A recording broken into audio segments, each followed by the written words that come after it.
Here's how I hold the pick for playing bouzouki or mandolin.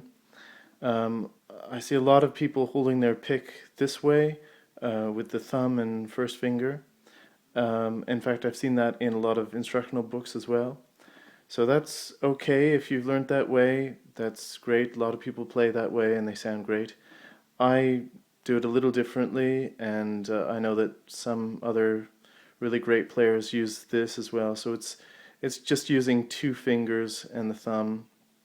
I find it gives me a little bit more control over the pick. You know, I can angle it differently. Obviously, when the pick is totally flat against the string and you pluck it, then it's a little more, it's got better attack than if you just kind of have it at an angle or the other angle. It's just a little bit of a different sound. So that's one of the reasons that I use two fingers, and I have a little bit of a control there. And I also find that even just the actual picking is easier, but that's just for me. Anyway, so that's holding the pick. The other thing I do is I hold it fairly close to the tip of the pick, and I use a fairly hard pick. Again, it's just because I like that strong attack on the note. Obviously, when you're holding it further away, well, there's less resistance when you're picking. So I like to keep it fairly close, unless I'm going for a pretty loose sound. For example, if I was strumming. Now, for the rest of the position of my hand, I have it when I'm doing single notes, like single notes in a melody.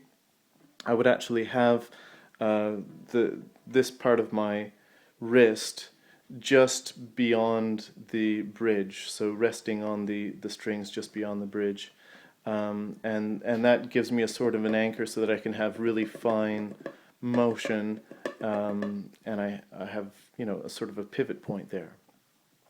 But when I'm strumming, I would have more of a loose wrist, and it would come off of the bridge, unless I wanted to do some muting, you know, using the palm of my hand against the string to get a muted sound.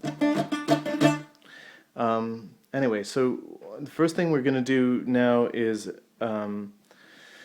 just a straight, real rhythm. So it goes like this: 1 E and 2 E and. Now you're always going to alternate between down and up. So down, up, down, up, down, up, down, up. 1 E and 2 E and let's see if I can make you see that a little better. 1 E and 2 E and 1 E and 2 E and there should be a bit of an accent. There's different ways of doing the accent, but for this first exercise, just accent beat 1 and beat 2. So 1 E and 2 E and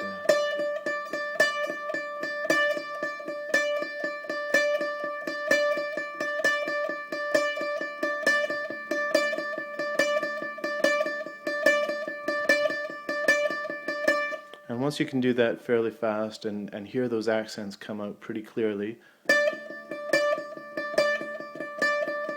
then you're set to do tons and tons of reels, because that's the rhythm that reels use.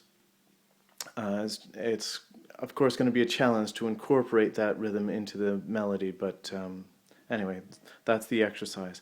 Now, if you want to go a bit further, you can accent it differently. Here's a pattern that's also very popular. So instead of accenting beat 1 and 2, you accent beat and again. So 1 E and 2 E and 1 E and 2 E and 1 E and 2 E and 1 E and 2 E and